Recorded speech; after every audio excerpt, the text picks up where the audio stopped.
How you doing? Let's do some of the 94 stuff. Let's start with remakes and reboots and such.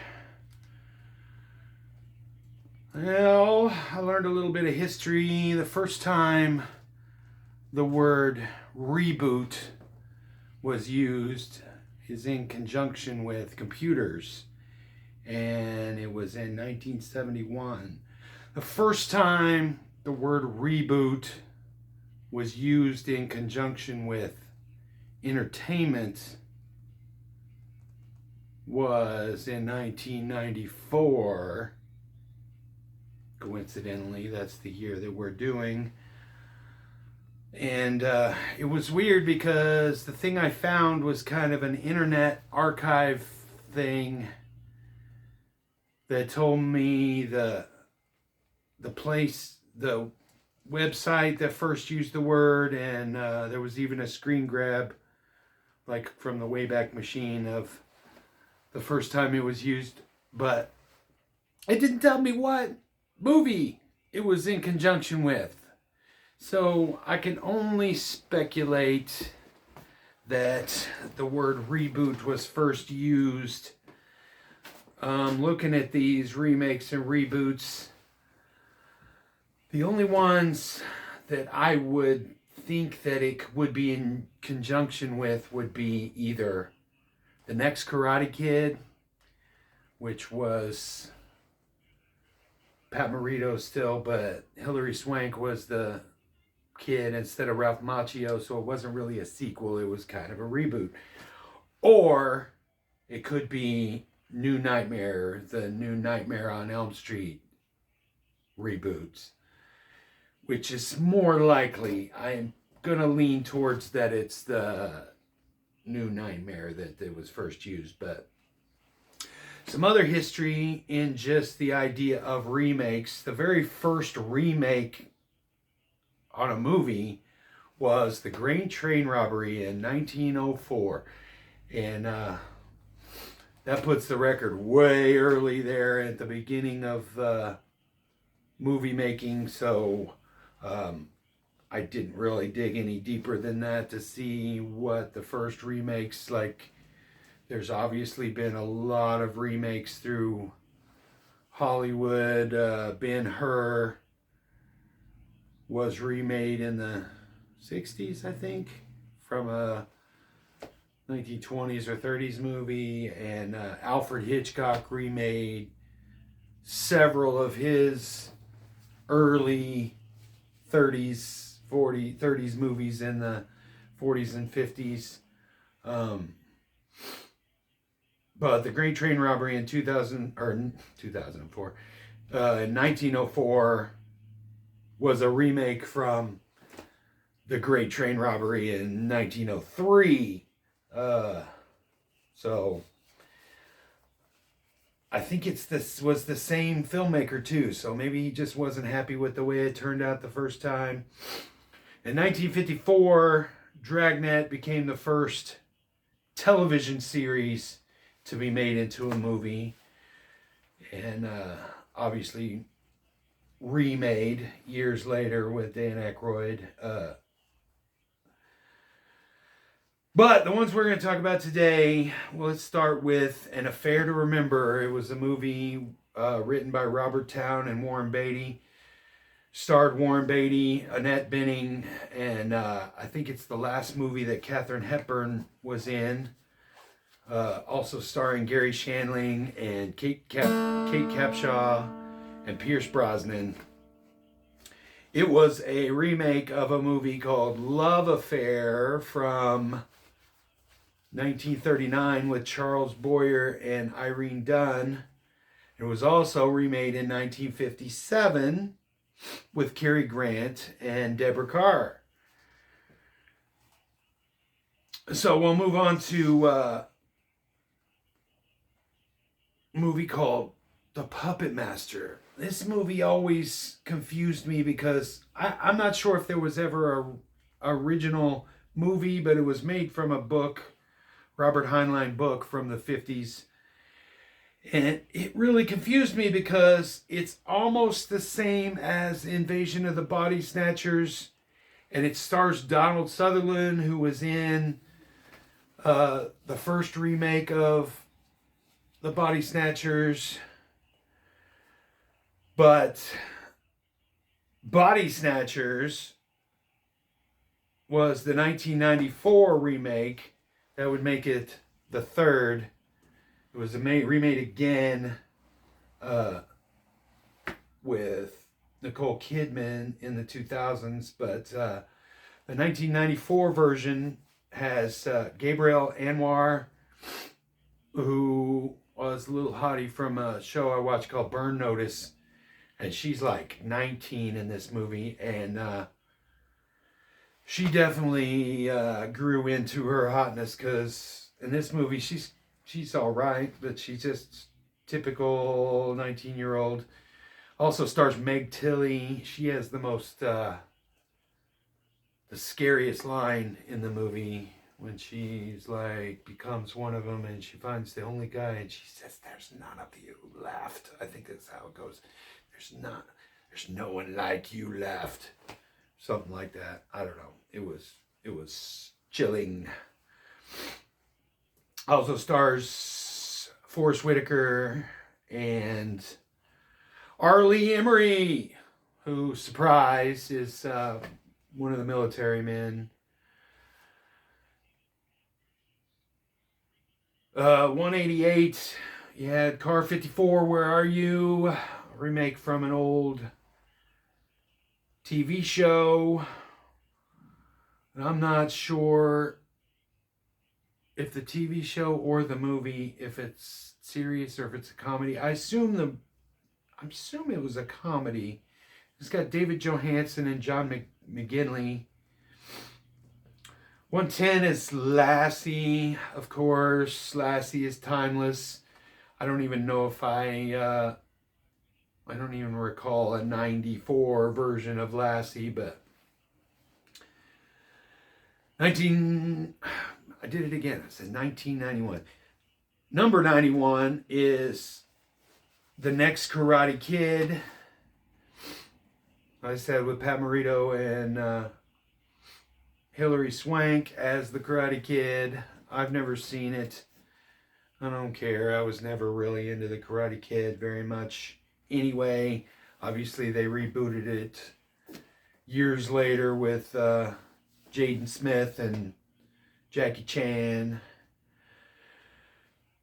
Number 90 is The Getaway, which was originally Steve McQueen and Ali McGraw movie, where he gets out of prison and tries to go straight, but his old henchmen are after him because he knows where the treasure's buried or whatever. Apparently the bad guy is James Woods. You can't get away from old James Woods. He was just always a super bad guy. And just mentioned Meg Tilly a second ago. This one has Jennifer Tilly in it. And I think it's the one, I get two movies confused. I get the one with Alec Baldwin and Kim Basinger. And then there's one with Stephen Baldwin and Cindy Crawford. I don't know, I don't want to speculate. Getaway is one of those two. But it's definitely got a Baldwin and it's definitely got a hot chick. Moving on. Number 72 is New Nightmare, which I've never seen. I didn't realize. I thought it was just kind of like a straight reboot of Nightmare on Elm Street, but apparently it's got a neat, from doing a little bit of research, I've seen a little bit of it and watched some stuff about it. It's like the people that are in the movie in real life that are starting to dream about Freddy, and he comes to get him in real life, and Wes Craven's in it, and Robert Englund's in it, and that girl that was in the original movie are in it, and it looked more interesting than what I gave it credit for all those years ago. 59 is Frankenstein, the Kenneth Branagh remake of Frankenstein with Robert De Niro as the monster. Weird casting. I think I've seen parts of it. It just looks like an ego movie for Kenneth Branagh. He obviously wrote and directed it too and stars in it, and it just looked overly dramatic, and I don't care. 34 is the live action remake of The Jungle Book, and it was better than it deserved to be. We got Jason Scott Lee playing Mowgli, and John Cleese and Sam Neill. 28 is Little Women. I think they've remade that movie multiple times. This one apparently is directed by Gillian Anderson from the X-Files. So that's interesting. I never knew she went into directing. But it stars a cast that nobody would be able to afford nowadays. Winona Ryder, Kirsten Dunst, Claire Danes, Christian Bale, Susan Sarandon. I've tried to watch at least one version of Little Women, and it just is long and boring, like a lot of great movies are. 26, Angels in the Outfield. And I never saw that movie because it looked silly and looks like a family movie. And 94, I was in my early 20s and I didn't care about that, but I didn't find out until just recently that it was a remake of a 50s or 60s movie. But it, once again, has a cast that's crazy. Joseph Gordon-Levitt is the kid. Danny Glover. I always have to be careful when I say Danny Glover because I always want to say Donald Glover, and that's not right. Danny Glover, Matthew McConaughey, Adrian Brody, who I had no idea was even in movies this early, Christopher Lloyd, and Tony Danza. Amazing cast. I'm sure it's cute. I don't care. Number 22, we had Little Rascals. Once again, I don't care why they thought Little Rascals would be good fodder for remake in the 90s. I watched a lot of Little Rascals when I was younger because there was a public access television that had a lot of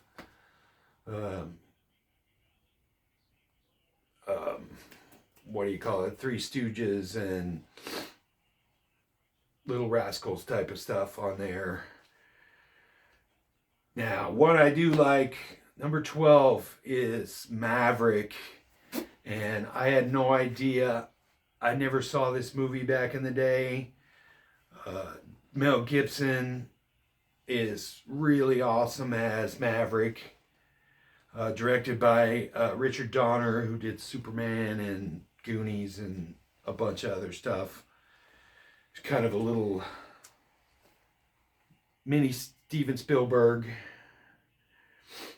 But it also stars Jodie Foster, who I think is a little miscast. It's not really her kind of thing, but she's fine.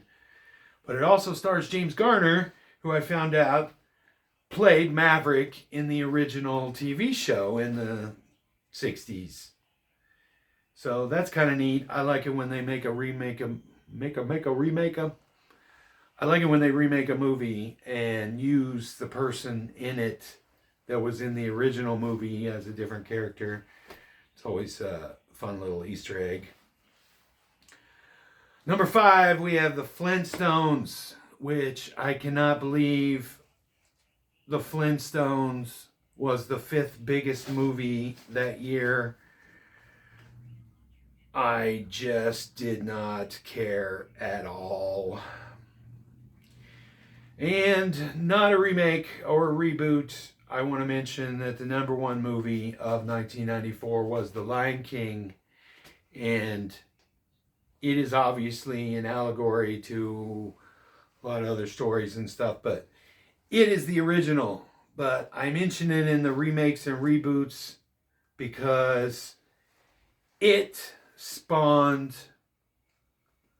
$1 billion worth of remakes and reboots, and it made $1 billion on its own as a movie, and made $1 billion in licensing and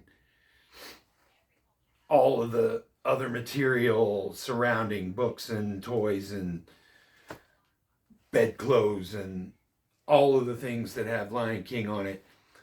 And I'm not sure how the live action remake turned out as far as box office, but I'm sure it made another $1 billion.